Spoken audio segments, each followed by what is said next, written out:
It was late October 1993, when 6 seasoned native game wardens from the Redfern tribal lands set out on what should have been a routine patrol.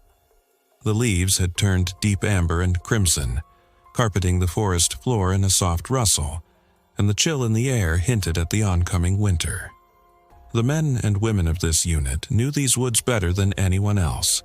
Its winding game trails, hidden streams, and the remote ridgelines where poachers like to hide traps. They were respected protectors of the land, the kind who could track a set of boot prints over rock or read the age of a broken twig. But on that day, the patrol would never make it back. By nightfall, all 6 had vanished. They'd left the tribal ranger station at dawn, riding in pairs on 2 ATVs, their green and white vehicles marked with the seal of the Redfern Wildlife Department. Their task? To investigate a tip about illegal hunting in the Upper Willow Spine region, a rugged, heavily forested section of tribal land near the border. It was an area so isolated that radio reception faded to nothing in certain hollows, and once you got in deep, it could take hours to hike out.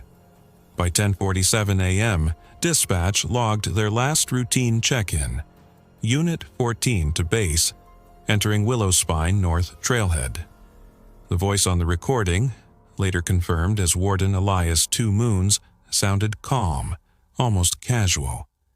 What happened after that has haunted the community for decades.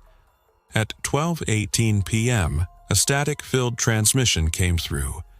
It was brief, broken by the hiss of interference, but a few words were decipherable.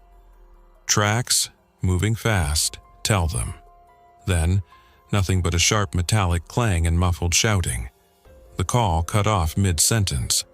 Dispatch tried to raise them again, no reply. Within hours, the tribal police and volunteer search teams were mobilized. Tracks from the ATVs were found leading deeper into Willow Spine, then splitting off toward an overgrown ravine. A few hundred yards in, one team discovered a torn field map lying in the leaves, its edges damp from recent rain. Another found a single leather work glove, its knuckles worn and darkened with mud. The search lasted weeks. Helicopters scanned the canopy, infrared cameras were flown in from the state police, and dozens of community members combed through the forest shoulder to shoulder. They found nothing, no ATVs, no bodies, no further sign of the Wardens. The official report described the disappearance as unresolved, possible foul play, but without physical evidence, the investigation stalled. Rumors filled the void. Some said the Wardens had stumbled into an armed poaching camp and been killed, their bodies hidden where no one could find them. Others whispered about old land disputes with outsiders who wanted to exploit the forest for logging. But with each passing year, the case faded further into the background, becoming another cold file in a drawer marked unsolved. The families didn't forget. Wives raised children alone. Parents kept their sons' uniforms neatly folded in boxes, and the tribal council still opened every memorial service for fallen officers with the names of those 6 wardens. 21 years would pass before anyone found so much as a trace. And when that trace finally came, it would be in the most unexpected place, half buried in moss and soil, deep in a corner of the forest no one had searched in decades. The winter of 1993 bled into 1994 with no answers, only the gnawing ache of not knowing. For weeks after the official search ended, family members of the vanished Wardens continued combing the Willow Spine on their own. They knew the forest like an old friend, but this time it felt different. Like the trees themselves were holding their secrets tight. Every hollow, every game trail, every rocky outcrop was checked, sometimes twice. Nothing. The Redfern community changed in small but permanent ways. The ranger station where the 6 wardens had worked sat quieter now. The 2 remaining patrol units often manned by temporary replacements from neighboring tribes. Their lockers stayed untouched. Some still had half-empty thermoses inside, field guides open to bookmarked pages. In the corner of one locker, a packet of jerky sat, the label faded and curled from time. It was a place frozen in the moment before everything fell apart. The few scraps of evidence collected during the initial search were pored over again and again. The torn field map showed faint pencil markings along the north and west trails of Willow Spine, routes they'd patrolled countless times before. The single glove found near a deer track was identified as belonging to Warden Isaac Morningstar. His wife said she'd stitched the lining herself that summer, but no footprints were found near it, no drag marks, no signs of a struggle. The lead investigator at the time, Tribal Police Captain Henry Tall Elk, had been reluctant to close the file. He kept pressing for more resources, more time.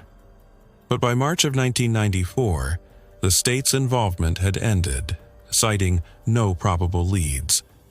Without funding, the tribal search operations had to wind down. Tall Elk boxed up the reports, the maps, and the few personal effects and stored them in the basement archive of the tribal courthouse. That's where they sat for the next 2 decades, collecting dust. In those years, whispers continued to circulate. Some hunters swore they'd heard 2-stroke engines deep in the forest on foggy mornings, even though the area was closed to all vehicles. A retired logger claimed to have seen a green and white ATV half-submerged in a creek back in '96, but when he returned with others, it was gone. There were also darker theories. The idea that the Wardens had uncovered something far bigger than poaching. Illegal dumping, unlicensed logging, maybe even a drug route cutting through the forest's most isolated terrain. None of it could be proven, and every rumor faded into the same frustrating silence. Families marked anniversaries quietly. Every October, small vigils were held near the ranger station. 6 candles would be lit, each one bearing a warden's name: Elias Two Moons, Isaac Morningstar, Robert Bobby Standsover Sky, Leonard Black Crow, Thomas Rivers, and the youngest of them, 26-year-old Grace Littlefeather. Grace's mother often spoke softly at those gatherings, reminding people that her daughter had been the first female warden in Redfern history. By the 2000s, a new generation had grown up hearing the story in fragments, in the way you hear about storms or fires that happened before you were born. The 6 became part of local cautionary tales. Don't wander too deep into Willow Spine. Don't follow strangers. Don't ignore the signs when the forest goes quiet. Then, in the spring of 2014, the forest began to thaw after a heavy winter. 2 hunters, out scouting for turkey season, hiked into an area of the Willow Spine no one visited anymore. It wasn't marked on any tourist maps, and the terrain was brutal, thick with tangled undergrowth and crisscrossed by fallen trees. As they pushed through a thicket of young spruce, one of them tripped on something solid just beneath the moss. At first glance, it looked like a rotted log, but when the man brushed away the green mat of moss and pine needles, a dull, rusted curve of metal emerged. He froze. Underneath, half buried in earth and vegetation, was the front fender of an ATV. The paint, though faded, was unmistakably the green and white of the Redfern Wildlife Department. And just above the rust line, still visible after all these years, were the words, Unit 14. The hunters stepped back, their breaths catching. Even before they reported it, they knew exactly what they'd found. Word of the discovery traveled faster than the men who found it could hike back to cell range. By the time they reached the gravel forestry road and got a weak signal, the message they sent to tribal police read like something out of a nightmare. Possible ATV, Old Unit 14, Willow Spine. Captain Henry Tall Elk was long retired by 2014, but when the dispatcher called him at home that evening, he drove straight to the station without hesitation. The moment he heard Unit 14, he knew. For 21 years, that number had been burned into his mind. He'd seen it in every missing person report, every public flyer, every restless night's dream. The area was too deep in to reach with regular cruisers, so at first light the next morning, a convoy of all-terrain utility vehicles set off, carrying investigators, a forensic photographer, and 2 crime scene techs from the state's cold case division. The hunters who'd made the discovery led the way, retracing their steps through the uneven terrain. The forest was still wet from snowmelt, and the scent of damp earth and pine needles hung in the air. When they reached the site, the moss-covered shape was even more striking in daylight.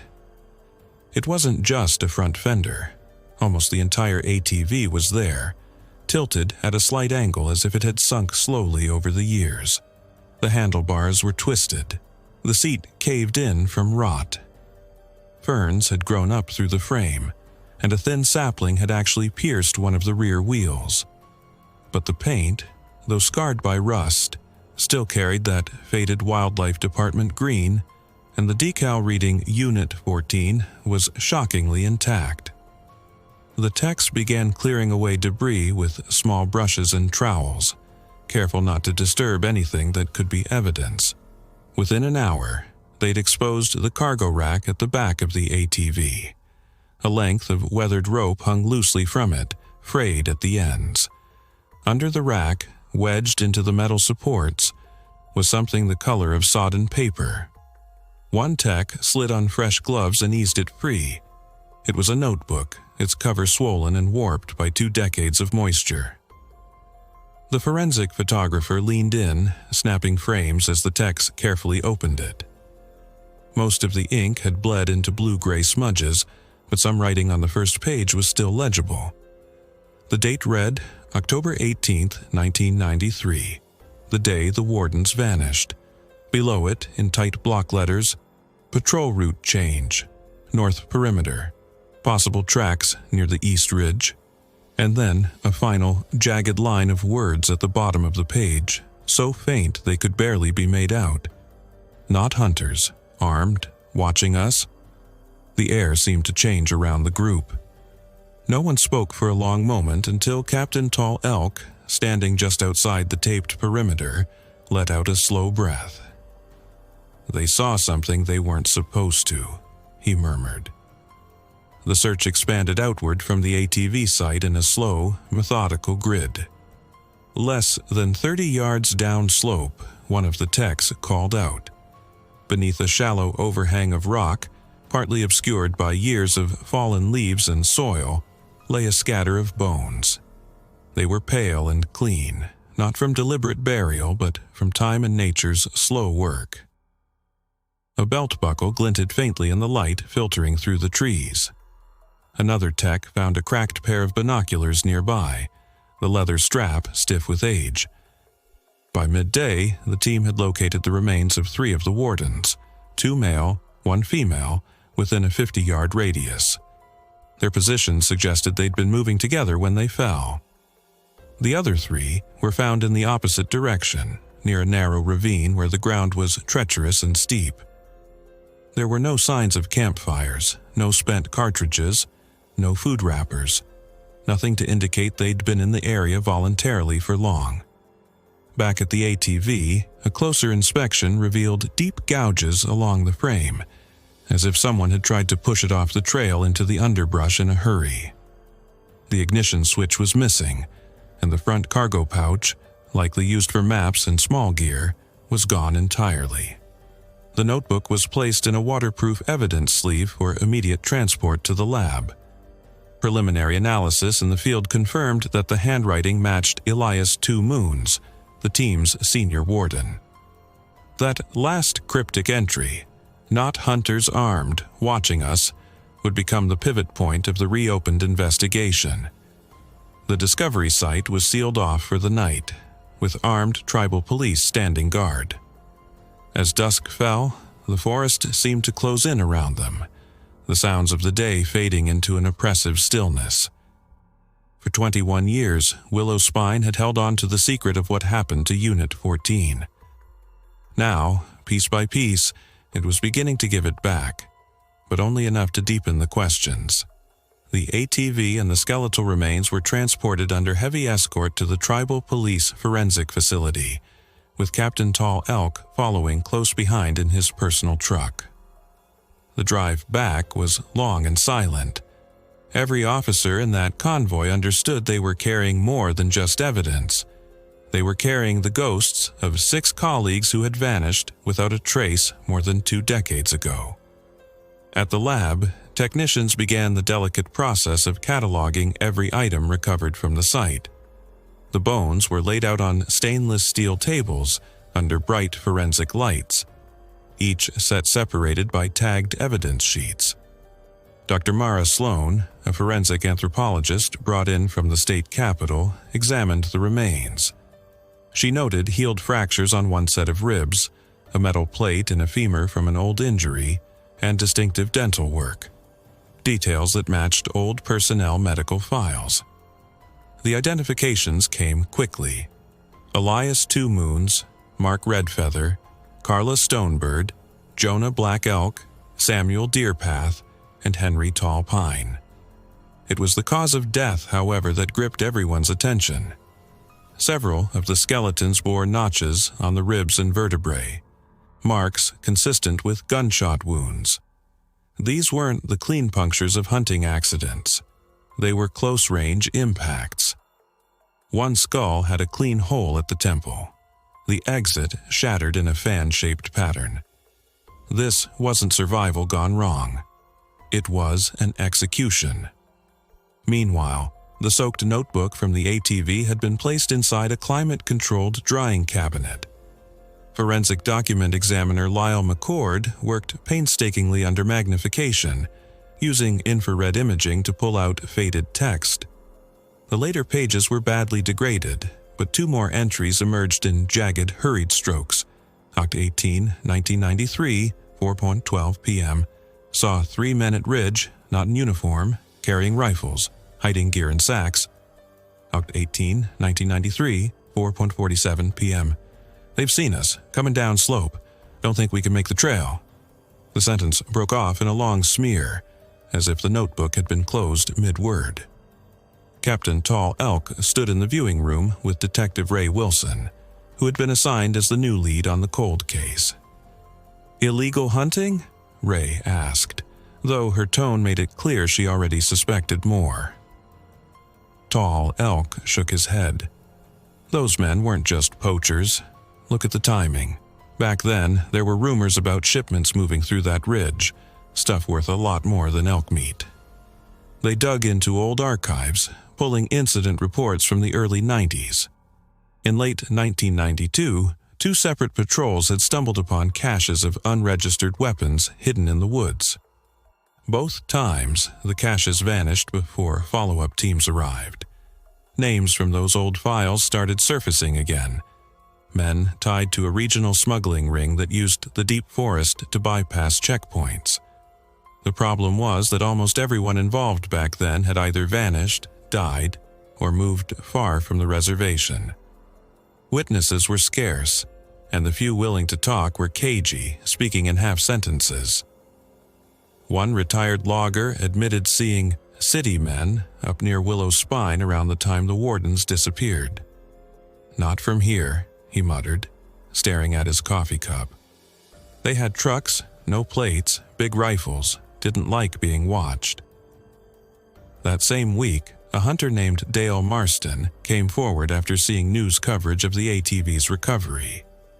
He claimed that in the winter of '93, he'd been tracking deer near the East Ridge when he heard rapid gunfire echoing from the valley. 6, maybe 7 shots, he said.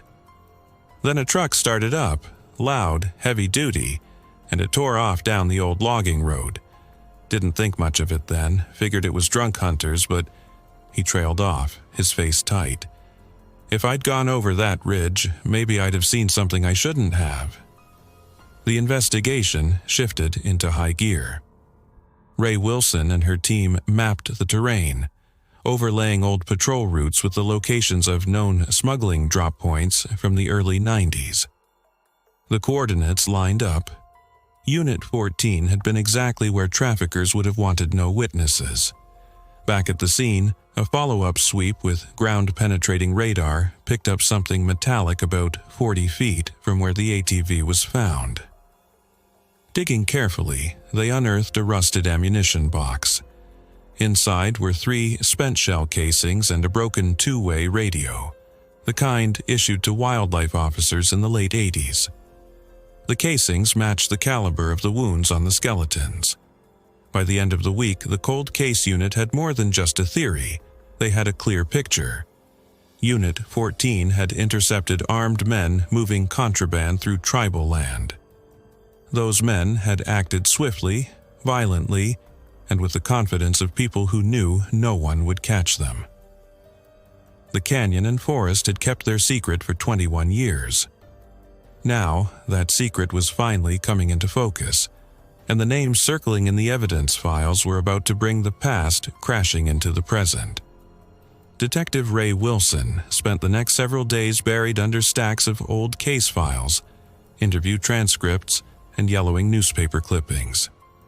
Her small office at the tribal police headquarters looked less like a workplace and more like a war room.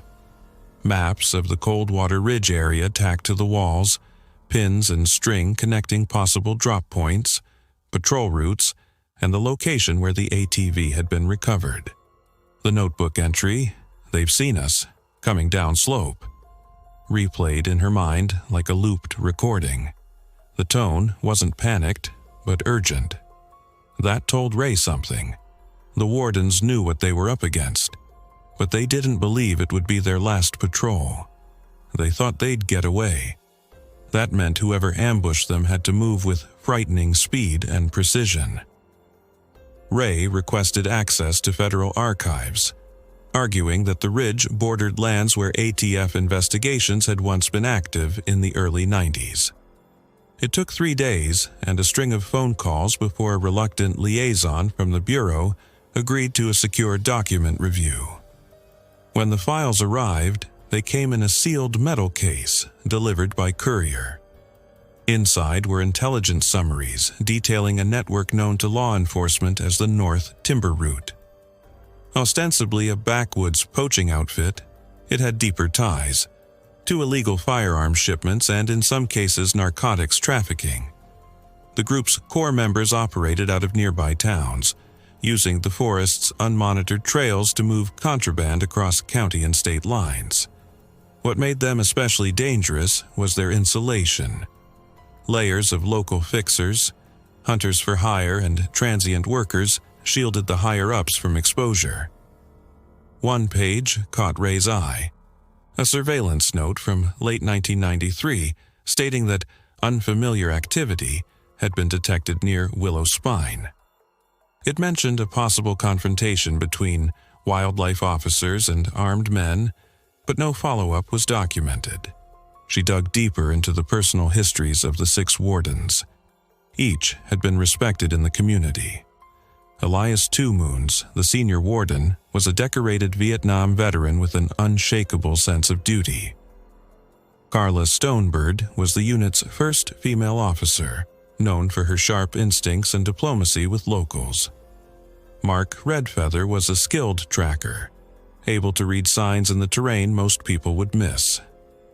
Jonah Black Elk, Samuel Deerpath, and Henry Tall Pine rounded out the team with decades of combined field experience. These weren't rookies. If they vanished, it was because someone had the drop on them in an environment they knew intimately. A breakthrough came unexpectedly. A call came in from an anonymous tip line that had been reactivated for the case. The voice on the other end was raspy, hesitant. "You're looking in the right place," the caller said. It was the ridge. They were told to leave it alone. But they didn't. Ray pressed for details, but the line went dead. The number traced back to a payphone in a diner 70 miles away. That same night, an elderly man named Clayton Hawk Murphy walked into the station unannounced. A retired hunting guide, Hawk had lived near the edge of a Coldwater Ridge his whole life. He sat down in the interview room, hands trembling as he lit a cigarette. "I seen 'em that day," he began. 6 of 'em, rolling in that green ATV. They passed my cabin, headed up to the ridge. About an hour later, I heard shots, fast, not hunting shots. Then, silence. Later, I saw trucks, 2 of them, no plates, heading down the old logging road. In the back of one, I swear I saw uniforms, boots. When asked why he hadn't come forward, Hawk's eyes darted to the mirrored wall. "You don't understand. Those men, they had people everywhere. Cops, wardens, loggers. Talking would have been a death sentence." Ray knew she needed to protect him if he was going to talk further.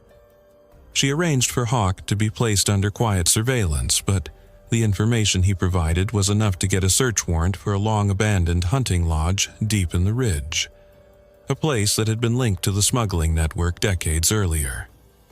The search team set out at dawn, navigating rutted dirt tracks until the lodge appeared through the trees, sagging under decades of neglect. Inside, dust coated every surface. The smell of mildew was overpowering. In the back room, beneath a warped floorboard, they found a rotting duffel bag filled with spent shell casings, an old tribal wildlife patch torn from a uniform, and a faded photograph. The photo showed 3 men in camouflage, posing with the high-powered rifles. One of them, Ray recognized from the old ATF files, a mid-level enforcer in the North Timber route who had disappeared in 1995. The other 2 were still alive, and according to recent records, one of them lived less than 30 miles from Coldwater Ridge. Ray pinned the photo on the evidence board back at HQ. "We have faces now," she told Captain Tall Elk, "and one of them is still close enough to feel us coming." The case was no longer just a cold trail. It was heating up fast. And if her instincts were right, the people responsible for the 1993 vanishing knew their window of freedom was closing. By the time Ray and her task force regrouped, the air in the station had changed. The cold case file was no longer a historical curiosity. It was an active manhunt. And manhunts had a way of bringing danger right to your doorstep. The evidence from the lodge was sent to the state forensic lab. The shell casings were corroded, but ballistics experts matched the markings to a specific model of hunting rifle favored by smugglers in the early 90s. Even more damning, the torn wildlife patch had trace amounts of dried blood. DNA testing was rushed, though Ray knew it would take days for results to confirm whether it belonged to one of the 6 missing wardens. Meanwhile, Ray turned her attention to the living suspect from the photo, Calvin Rourke. He'd been a young man in 1993, with no criminal record at the time, but ATF files painted a different picture. He'd been deeply involved in the North Timber route before, quietly slipping into obscurity after a 1995 federal sweep. Now, in his late 50s, Rourke lived in a weathered farmhouse on the outskirts of Pine Bluff, a small, tight-knit town where everyone knew everyone's business. A surveillance unit was dispatched to Pine Bluff. For 3 days, they documented Rourke's routine. Early morning coffee at the local diner, afternoons tending to his property, occasional visits from 2 younger men who never stayed long. On the 4th day, Rourke made a trip out toward Coldwater Ridge, driving a rusted pickup with no plates on the front. Ray decided they couldn't wait for lab results. Too much time on the suspect's terms. She called for a briefing in the war room. "We have probable cause tied to an active crime scene, a living suspect connected to that scene, and a cold case involving 6 tribal officers who never came home. We move now, or we lose him." Captain Tall Elk agreed, but cautioned, "If this man's been sitting on the truth for 21 years, he's not going to give it up easy. We need leverage." That leverage came unexpectedly from Hawk Murphy. Protected now under police watch, Hawk revealed a detail he'd been holding back. The 2 unmarked trucks he saw that day in '93 were loaded not only with uniforms, but also with gear: compasses, field radios, and one distinctive piece of equipment, a heavy-duty Wildlife Department issue ATV winch. Only the Wardens had those, Hawk explained. You don't just find them in stores, and if they had that winch, it means they took the ATV whole, probably to hide it.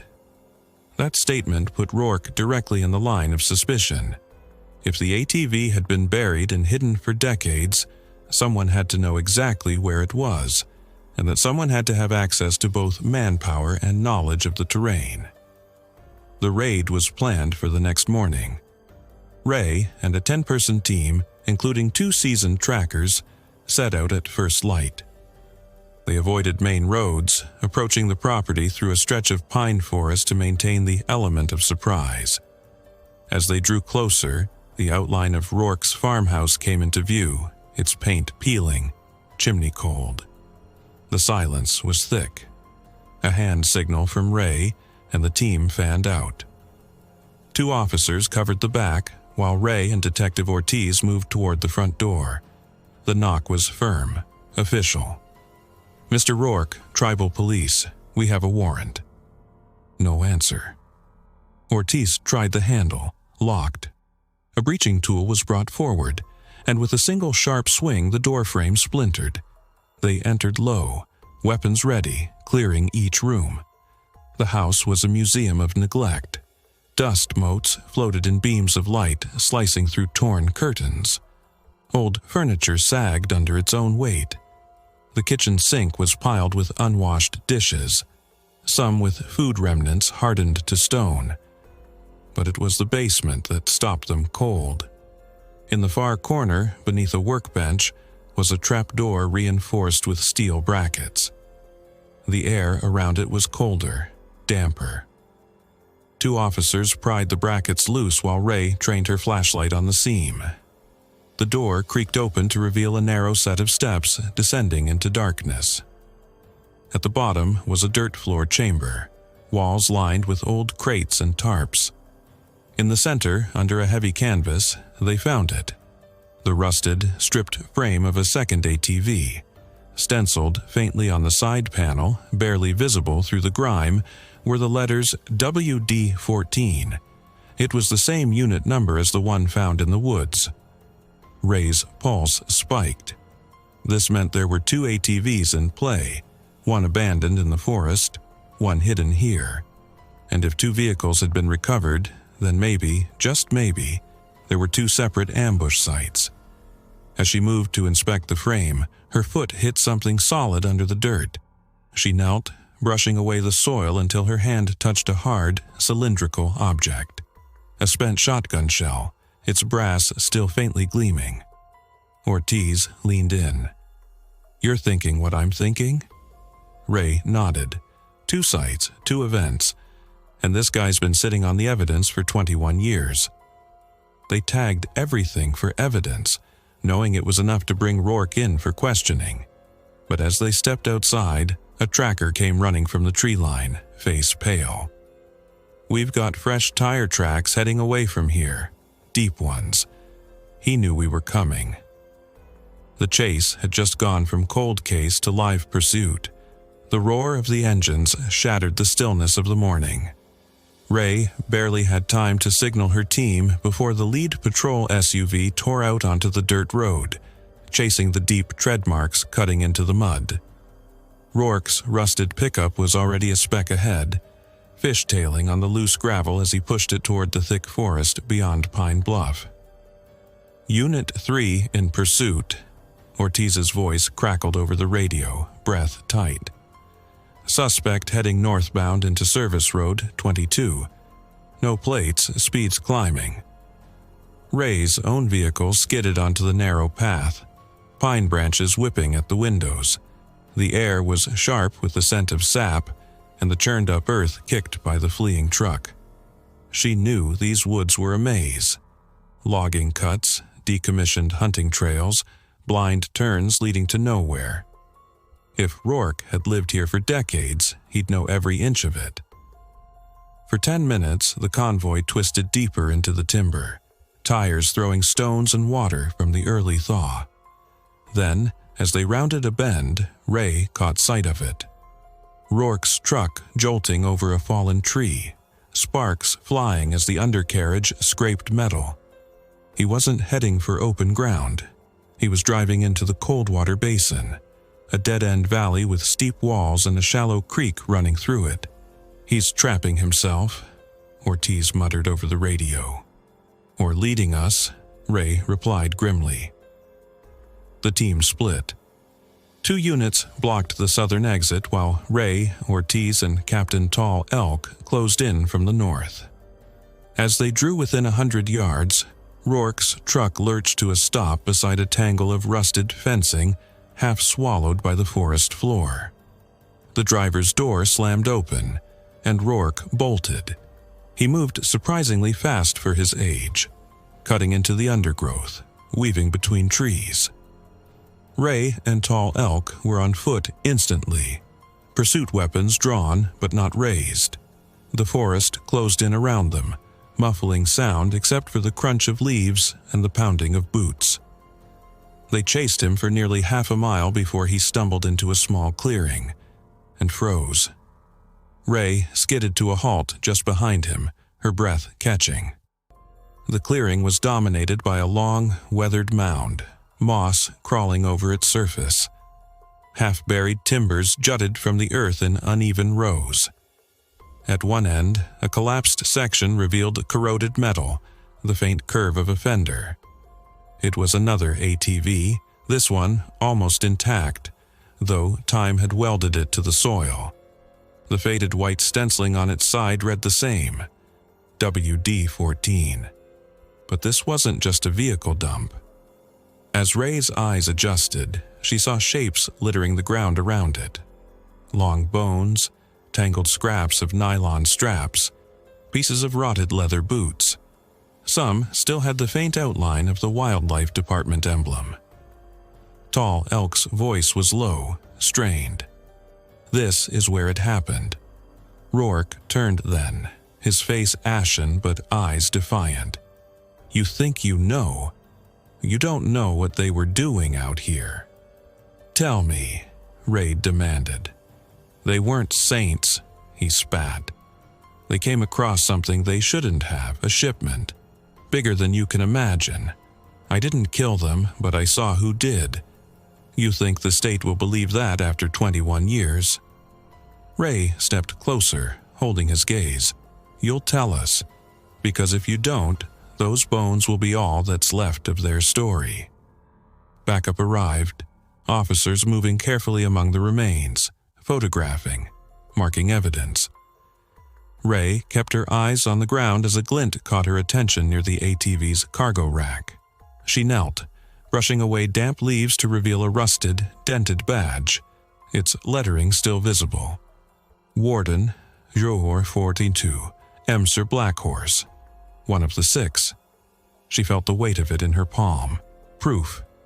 Not just that the Wardens died here, but that their identities could finally be returned to the families who'd waited decades. As Rourke was cuffed and led toward a cruiser, Ortiz approached Ray. "You believe him? That he didn't pull the trigger?" Ray looked back at the moss-covered mound, the silent witness to whatever had happened. "I believe he knows more than he's saying. And until we dig up every inch of this place, the truth's still buried." The team began marking the perimeter, setting up floodlights even in daylight, knowing they'd be here long into the night. Somewhere, Ray thought, the last piece of this puzzle was still hidden, something that would not only tell them how the 6 Wardens vanished, but why. And she intended to find it. The forest was unnervingly quiet as the excavation began. Even the wind seemed to hold its breath, moving only enough to carry the sharp scent of disturbed earth. The sun filtered weakly through the canopy, painting thin beams of light over the moss-covered mound that had become the center of everything. Ray stood a few steps back, hands in her jacket pockets, eyes fixed on the forensics team as they knelt in the dirt. Every movement was deliberate, trowels scraping gently, brushes sweeping away soil that had been undisturbed for 21 years. A pale arc of bone emerged first, one forearm, then the fragile curve of ribs. The techs worked with the reverence of archaeologists unearthing something sacred. Captain Tall Elk paced slowly at the edge of the clearing, his boots sinking into the soft ground. Every so often, he glanced toward the tree line where Rourke sat in the back of a cruiser, head bowed, wrists cuffed. The old man hadn't spoken since the arrest. "Left side, near the ATV," called a technician. Ray moved closer. From beneath the corroded cargo rack, they lifted out a heavy, mud-caked object. At first, it looked like another chunk of rusted metal. But as the layers were scraped away, its shape became clear. A weathered rifle, stock splintered, barrel dented.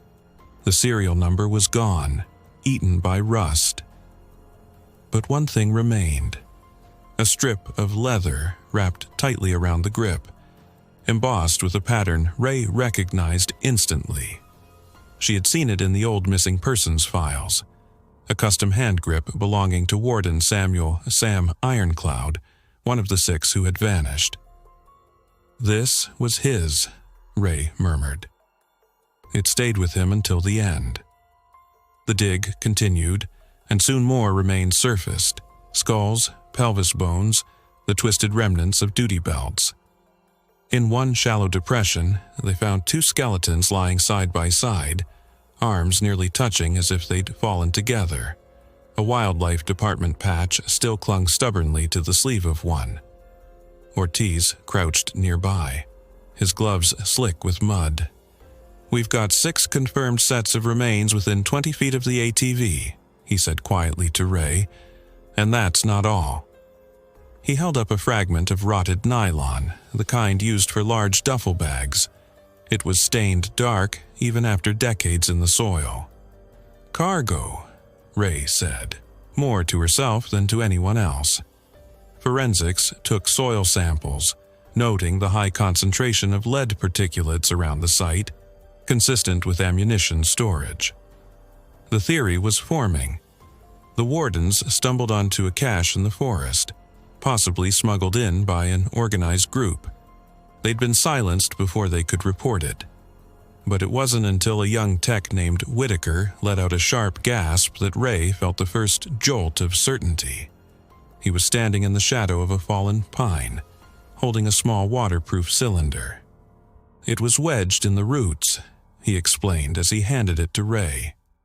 Inside was a rolled piece of paper, still legible thanks to the seal. Ray unrolled it with trembling hands. The writing was hurried, smudged, but unmistakable. "We found the shipment. They're coming back. Rourke says we should leave, but we can't. This is state land. If anyone finds this, tell my wife I—" The note ended mid-sentence. The ink streaked as if the pen had been yanked away. Ray's eyes flicked toward the cruiser.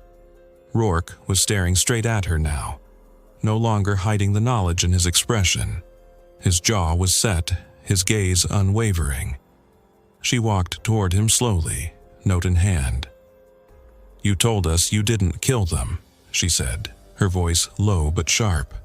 "This says you were here when they were still alive, that you saw what happened." "I did," Rourke replied, his voice like gravel. "And if you're smart, you'll stop digging before you end up where they did."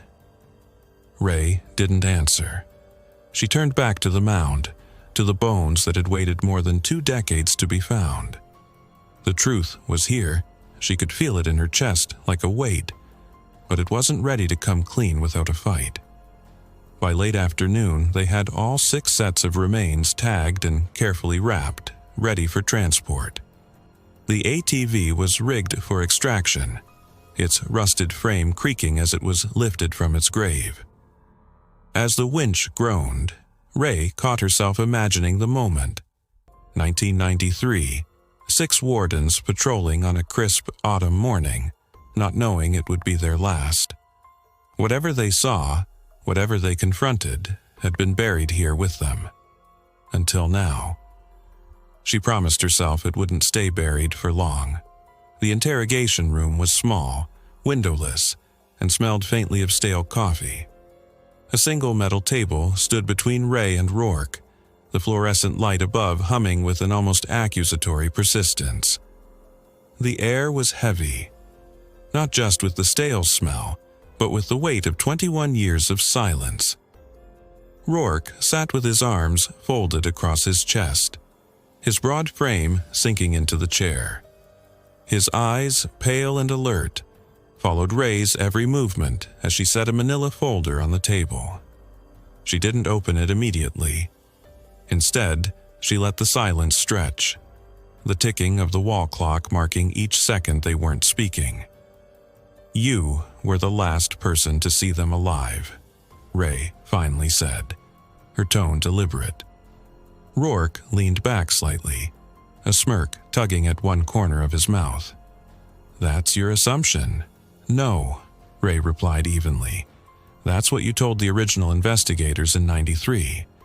You said you were out on a separate patrol route and passed them on the North Trail around 10 a.m. That's the last verified sighting." She slid a photograph across the table, one of the ATV, rusted and mottled with moss, freshly unearthed. Rourke didn't touch it. "You know what's funny?" Ray continued. "We found your boot prints near the site. Same tread pattern as the ones logged in your personnel file from that year. Even funnier? They match the distance between the ATV and the shallow hollow where we found all 6 bodies." Rourke chuckled, but there was no humor in it. "So what? Maybe I was tracking them. Maybe I found the site after the fact." Ray leaned forward, her voice sharpening. "Then explain this." She pulled out the waterproof cylinder containing the note. The paper inside was still smudged from mud and time, but the last lines were clear enough to read. Rourke's jaw tightened. For the first time since the arrest, his eyes flicked away from hers. "This is Warden Ironcloud's handwriting," Ray pressed, "and it says you told them to leave, that you knew something was coming for them." For a long moment, Rourke didn't speak. The hum of the light and the faint squeak of Ray's chair filled the room. Then, finally, he exhaled slowly. "They weren't supposed to be there," he said quietly. "None of us were. The forest, those trails, weren't safe anymore. Not because of animals, not because of weather, but because of people." "What people?" Ray demanded. Rourke's eyes hardened again, but his voice stayed low. "Poachers. Not your run-of-the-mill deer hunters. These were organized, armed, and dangerous. They had something moving through that land, something worth killing for." "And you were working with them?" Ray asked. "No," Rourke said firmly, shaking his head. "I wasn't part of it. But I knew them. I'd crossed paths with them before. Looked the other way a couple times when they were running small game, because pushing back would have meant trouble." Ray didn't break her gaze. "And, in '93, they were moving something bigger." He nodded once, reluctantly. "Shipment of high-grade ivory and pelts from up north. They'd been hiding it in caches throughout the forest. The Wardens must have stumbled onto one by accident. By the time I caught up, it was too late."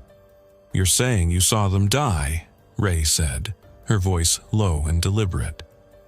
"I saw the beginning of it," Rourke admitted. "Heard the gunshots. I yelled at them to run, but they never made it out of the clearing." Ray's grip tightened on the edge of the table. "Why didn't you come forward?" Rourke's laugh was short and bitter. "You think the state would have gone after those men? They were connected. To logging contracts, to shipping companies.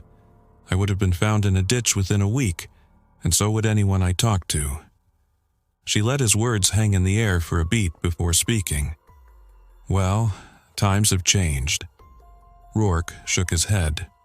"Not enough. You dig too deep into this and you'll find the same rot I did. It hasn't gone anywhere." Ray closed the folder and stood. "That's fine. I'm not afraid of the rot." She paused at the door.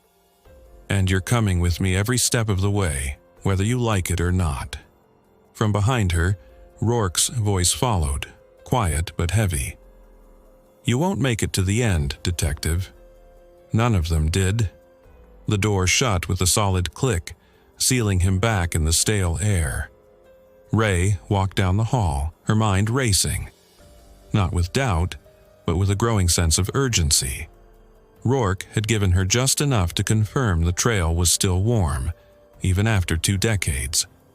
What she didn't know yet was that the deeper she dug, the more she'd find herself tangled in the same network of power, greed, and fear that had swallowed the 6 Wardens whole. The canyon was a jagged wound carved deep into the landscape, its walls layered in shades of sandstone and shadow. Ray stood at the rim in the thin light of dawn, the cold wind tugging at her jacket as she looked down at the place where, just months ago, the moss-covered ATV had been winched out. Below, the forensics team was already at work, combing over the ledge where the vehicle had been lodged for 21 years.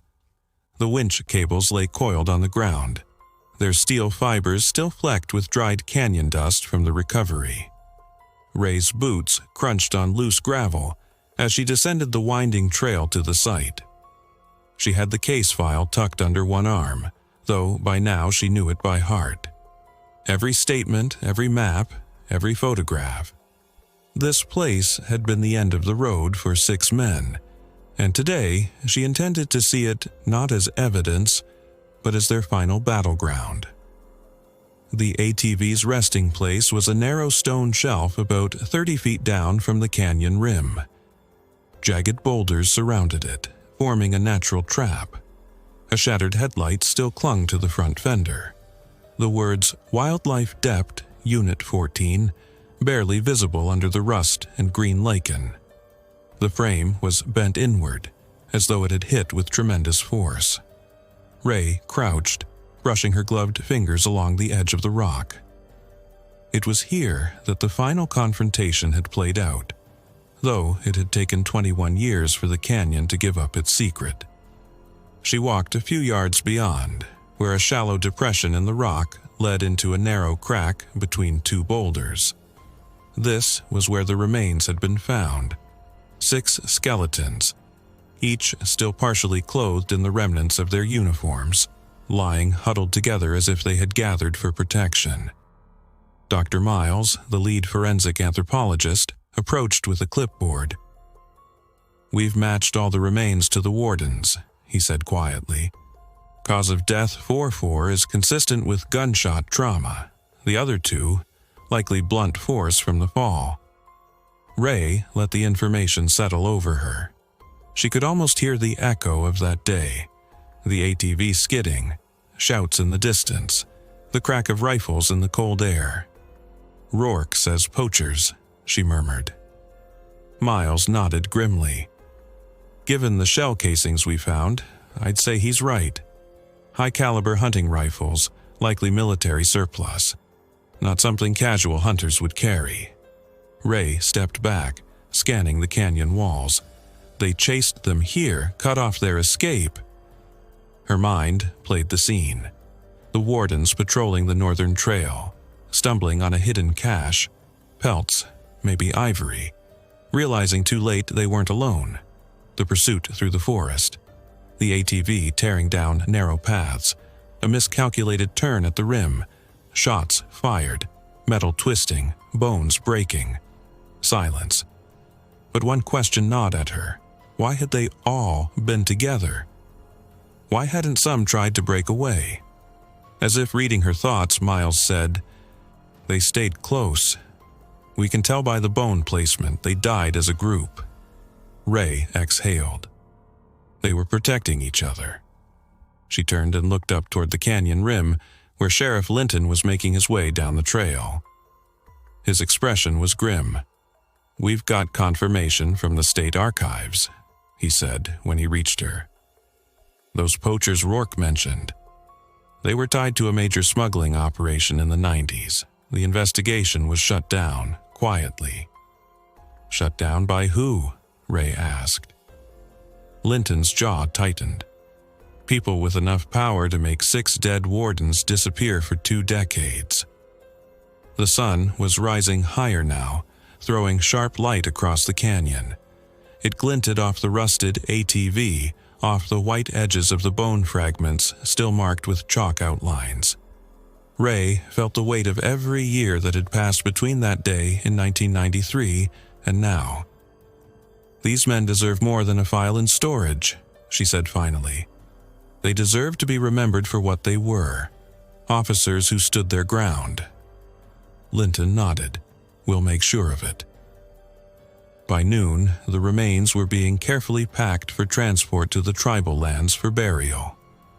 Local elders had gathered at the canyon rim, singing low, mournful songs that floated down on the wind. The sound carried, wrapping around the stone walls, echoing off the place where the wardens had made their last stand. As Ray climbed back to the top, she paused and looked down one final time. The ATV was gone now, loaded onto a flatbed, but the scar in the canyon remained. She knew it always would. The truth was out. The lies had been exposed. And somewhere, the people who had silenced these men for so long would know that their silence had been broken. Ray turned away from the edge, the voices of the elders still behind her, and walked toward the waiting vehicles. The case might have been closed, but in her mind it was far from over. Because in the shadows of those trees, on the forgotten trails above the canyon, she knew the same kind of men still moved, and the fight to stop them had only just begun.